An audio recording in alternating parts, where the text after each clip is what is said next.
अस्सलाम वालेकुम दोस्तों, अपना ज़ोक चैनल में खुश आमदीद। आज आप मलका अज़ाबिला और हामिद बिन ज़ोहरा सीरीज की किस्त नंबर 6 मुलाहिज़ा करेंगे। लेकिन आगे बढ़ने से कबल आपसे गुजारिश है कि हमारे इस चैनल को सब्सक्राइब कर लें। शुक्रिया।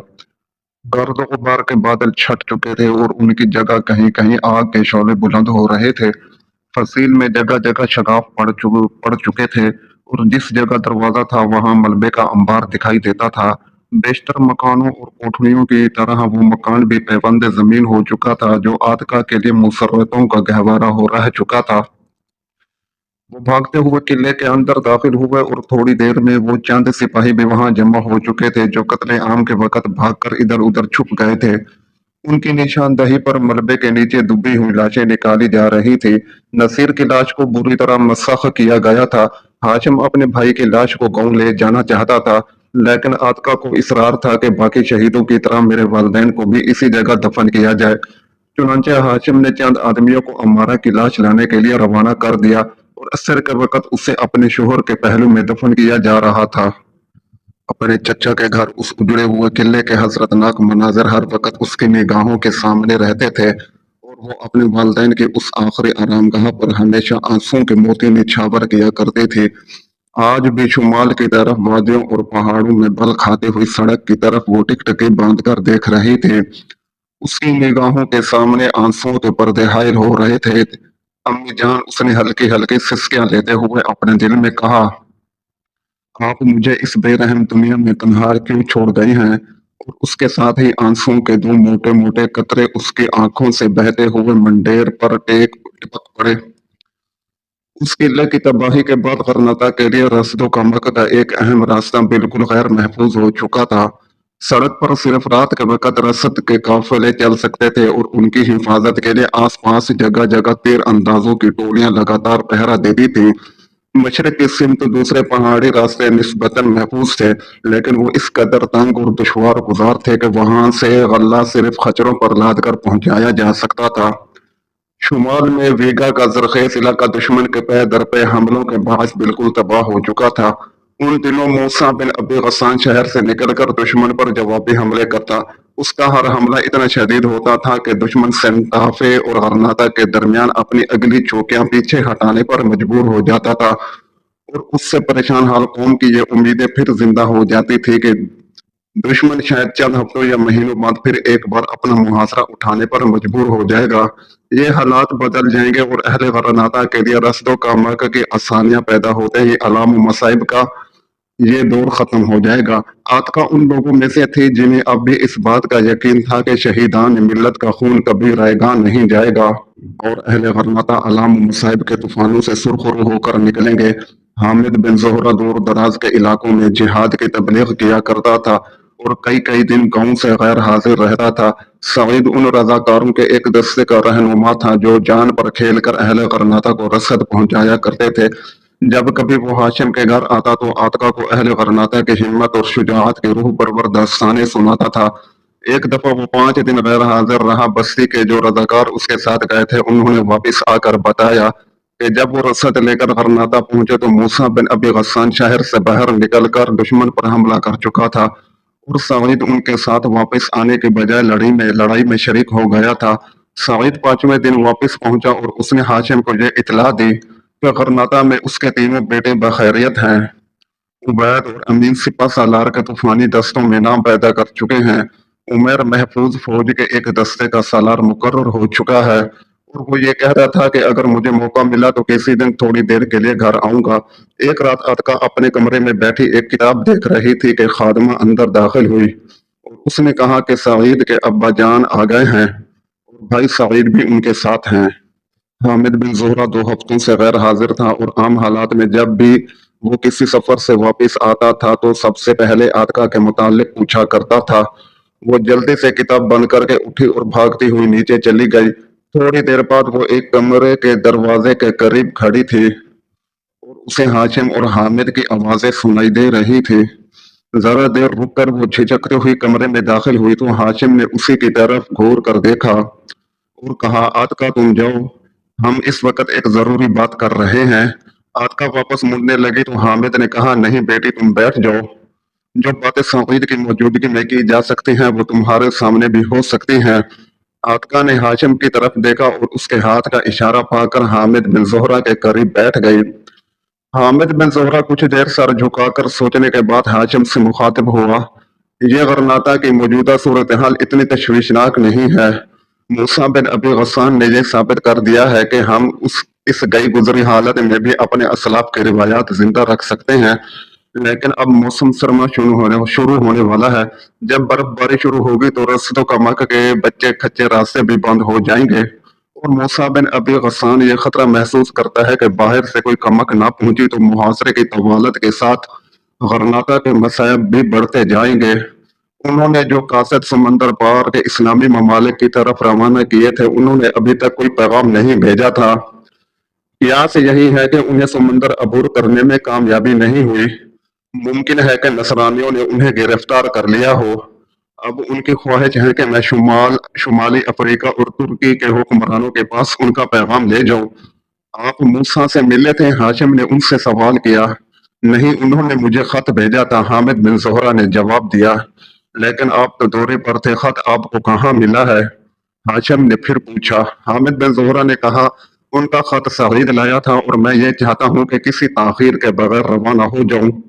ہاشم نے سعید کی طرف دیکھتے ہوئے کہا، لیکن تم نے غرناطہ سے واپس آ کر مجھے یہ نہیں بتایا تھا کہ موسیٰ نے ان کے نام کوئی خط بھیجا ہے۔ سعید نے جواب دیا، یہ انہوں نے مجھے حکم دیا تھا کہ میں کسی سے اس خط کا ذکر تک نہ کروں۔ حامد نے کہا، میں جانے سے پہلے آپ سے یہ کہنا ضروری سمجھتا تھا کہ یہاں میرے حصے کا کام اب آپ کو کرنا پڑے گا۔ اہل غرناطہ کے اندرونی خلفشار اور ابو عبداللہ کی نااہلیت اور غداروں کے پے در پے سازشوں کے باعث جنوب کے آزاد قبائل مایوس ہو چکے ہیں۔ موسیٰ بن ابی غسان صرف اس صورت میں جنگ جاری رکھ سکتا ہے کہ اگر اسے ان علاقوں سے رسد و کمک ملتی رہے۔ آپ کے لیے مقامی قبائل کو یہ سمجھانا مشکل نہیں ہوگا کہ اگر اہل غرناطہ ہماری طرف سے مایوس ہو گئے تو ابو عبداللہ کے دربار میں امن پسندوں کا پلہ بھاری ہو جائے گا۔ موسیٰ نے اپنے خط میں یہ لکھا ہے کہ اس وقت بھی بعض سرکردہ لوگ ابو عبداللہ کو ہتھیار ڈالنے کا مشورہ دے رہے ہیں، اور علماء کا ایک با اثر گروہ بھی ان کا ہم خیال ہو چکا ہے۔ میں اس امید پر جا رہا ہوں کہ ہمارے بھائی ہمیں مایوس نہیں کریں گے۔ وہ اندلس کی حکومت کے دعوے داروں کی خانہ جنگی سے لا تعلق تو رہ سکتے تھے، لیکن اب فرڈینینڈ کو شکست دینا لاکھوں مسلمانوں کی بقا کا مسئلہ بن چکا ہے۔ میری غیر حاضری میں منصور کی نگہداشت آپ کے ذمہ ہوگی، اور مجھے یقین ہے کہ سعید کو بھی آپ اپنا بیٹا ہی سمجھیں گے۔ میں نے موسیٰ بن ابی غسان کا خط پڑھتے ہی جعفر کو یہ پیغام دے کر ان کی خدمت میں بھیج دیا ہے کہ میں بہت جلد روانہ ہو رہا ہوں۔ ہاشم نے کہا، میری دعائیں آپ کے ساتھ ہیں، لیکن آپ کو یقین ہے کہ باہر کے مسلمان ہماری مدد کے لیے تیار ہو جائیں گے اور اہل غرناطہ ان کے انتظار میں جنگ جاری رکھ سکیں گے۔ حامد بن زہرہ نے جواب دیا کہ اگر ہم اپنے آپ کو اللہ کی نصرت کا حقدار ثابت کر سکے تو ہمارے لیے مایوس ہونے کی کوئی وجہ نہیں ہے۔ اہل غرناطہ کو بہرحال اپنے ماضی کے گناہوں کا کفارہ ادا تو کرنا پڑے گا۔ اب وہ ابو عبداللہ کے تخت و تاج کی حفاظت کے لیے نہیں بلکہ اپنی بقا کے لیے لڑ رہے ہیں، اور وہ یہ جانتے ہیں کہ اگر انہوں نے حوصلہ ہار دیا تو اندلس میں ان کے لیے کوئی جائے پناہ نہیں ہوگی۔ ہاشم، تمہیں مایوس نہیں ہونا چاہیے، اسلام آج بھی اس دنیا کی ایک بہت بڑی طاقت ہے۔ ہمارے ترک بھائیوں نے اہل یورپ کا غرور خاک میں ملا دیا ہے۔ ان کی فتوحات کا صلہ پولینڈ اور آسٹریا کی حدود تک جا پہنچ چکا ہے۔ ان کے ہاتھوں قسطنطنیہ میں اسلام کا پرچم نصب ہو چکا ہے۔ بحیرہ روم میں ان کے جنگی بیڑے اٹلی اور ایشیا کے ساحلوں پر آگ برسا رہے ہیں۔ مجھے یقین ہے کہ اگر انہوں نے ہمارے حال پر ذرا سی توجہ کی اور ان کے چند جہاز اندلس کے ساحل کی طرف آ نکلے تو پوری قوم میں ایک نئی زندگی آ جائے گی۔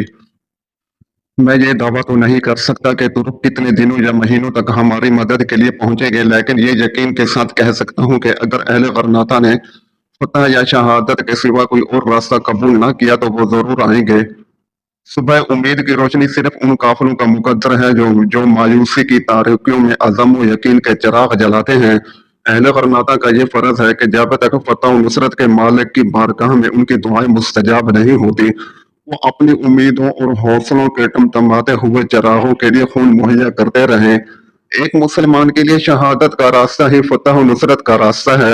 مجھے غرناطہ کے عوام سے کوئی خطرہ نہیں ہے۔ انہیں غلامی کی ذلت کے مقابلے میں عزت کی موت کا راستہ دکھایا جا سکتا ہے۔ میں اندلس کے ساحل تک گھوم کر آیا ہوں اور ان بستیوں اور شہروں کے لوگوں کا حال جانتا ہوں جن کے متعلق یہ خیال کیا جاتا ہے کہ وہ نصرانیوں کی غلامی پر آمادہ ہو چکے ہیں، اور میں یہ بلا خوف تردید کر سکتا ہوں کہ ان کے سینوں میں آزادی کے ولولے سرد نہیں ہوئے۔ جب کسی افق سے امید کی ہلکی سی کرن دکھائی دے گی تو وہ دوبارہ اٹھ کھڑے ہوں گے۔ مجھے صرف غرناطہ کے ان اکابر سے خدشہ ہے جو اپنی وقتی تدبیروں کو صراط مستقیم کا نام بدل سمجھتے ہیں۔ مجھے ان عافیت پسندوں سے خطرہ ہے جو یہ سمجھتے ہیں کہ جب غرناطہ کا سپاہی اپنی تلوار پھینک دے گا تو فرڈینانڈ ان کے لیے امن کا پیغام لے کر آئے گا، ان کے گھر اور جائیدادیں محفوظ رہیں گی اور وہ نصرانیوں کے پہرے میں آرام کی نیند سو سکیں گے۔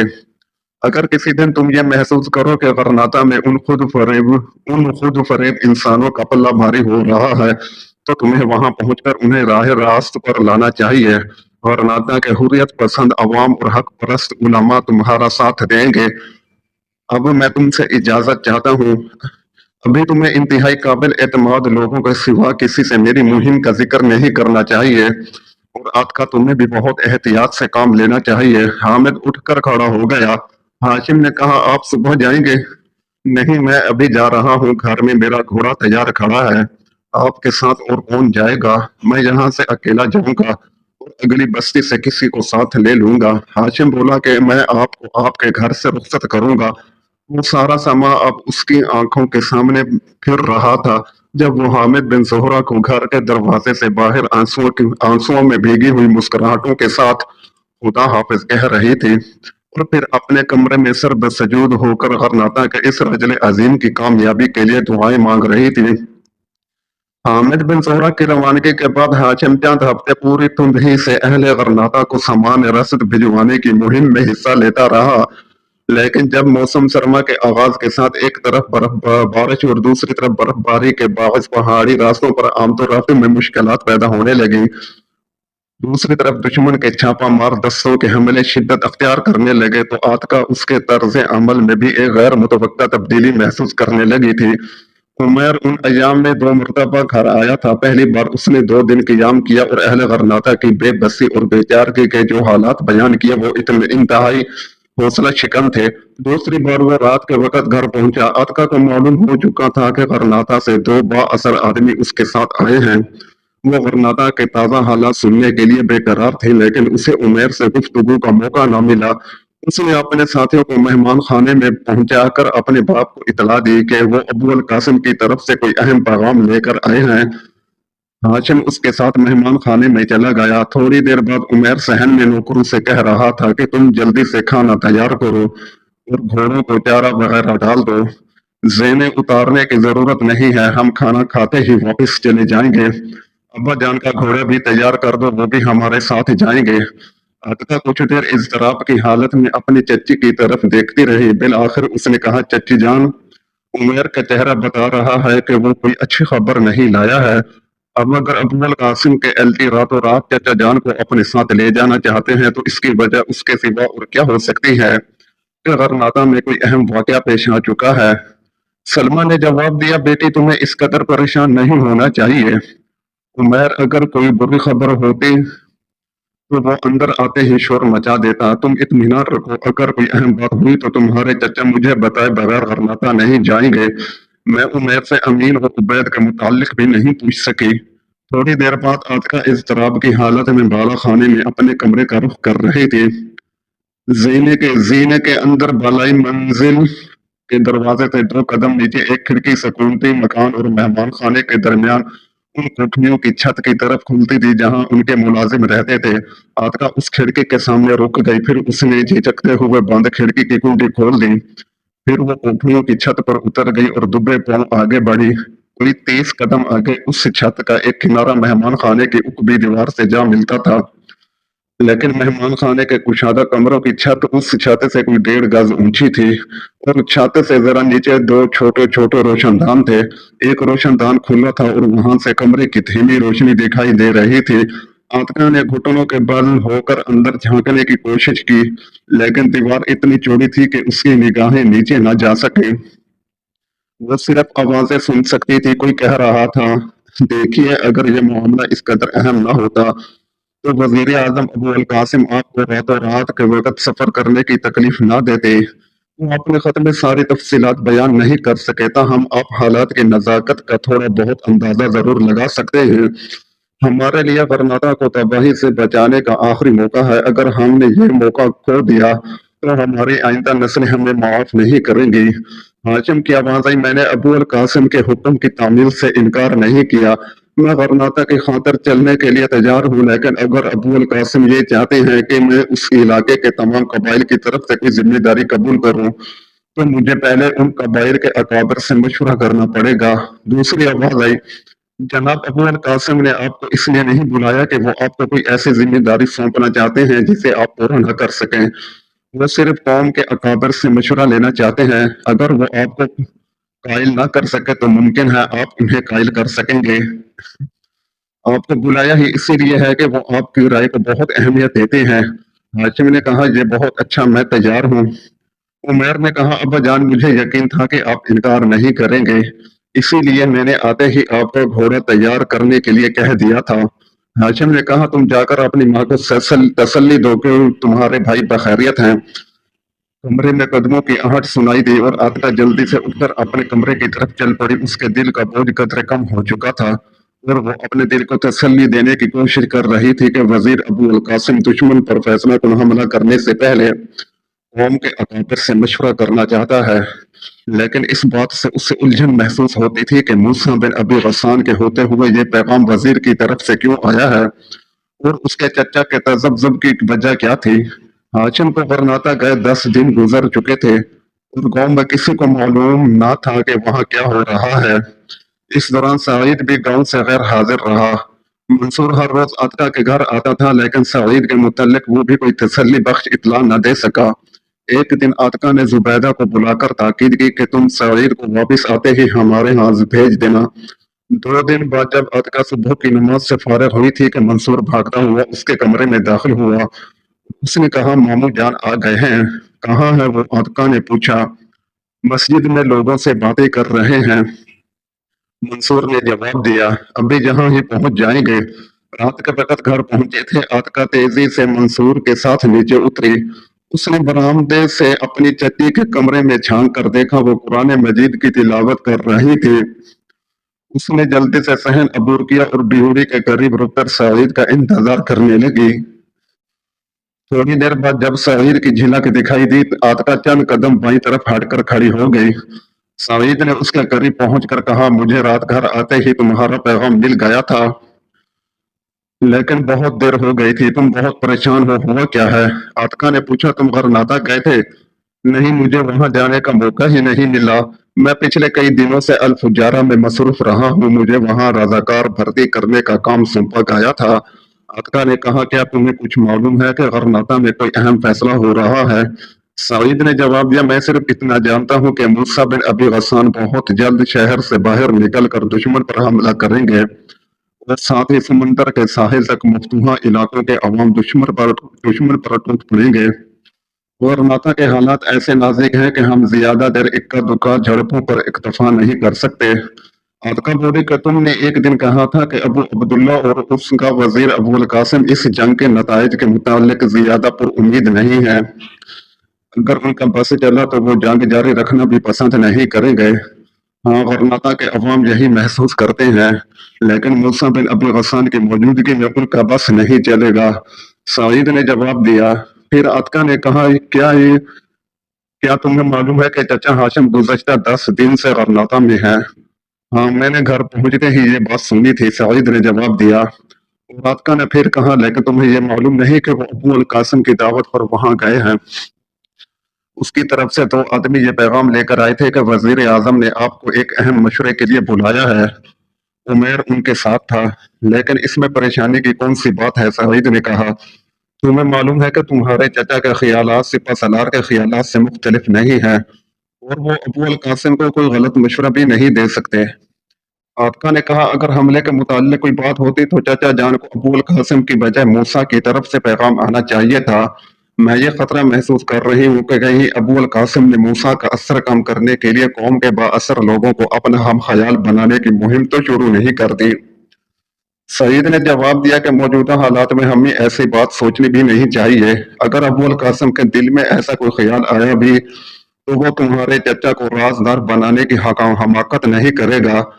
अगर उसने चचा हाशिम से मशवरा करने की कोई जरूरत महसूस की है तो उसकी एक ही वजह हो सकती है, और वो ये कि हालात ने उसको मूसा के जहन से सोचने पर मजबूर कर दिया है, और वो दुश्मन से आखिरी मार्के के लिए कौम के फाल अनासर का ताउन हासिल करना चाहते हैं।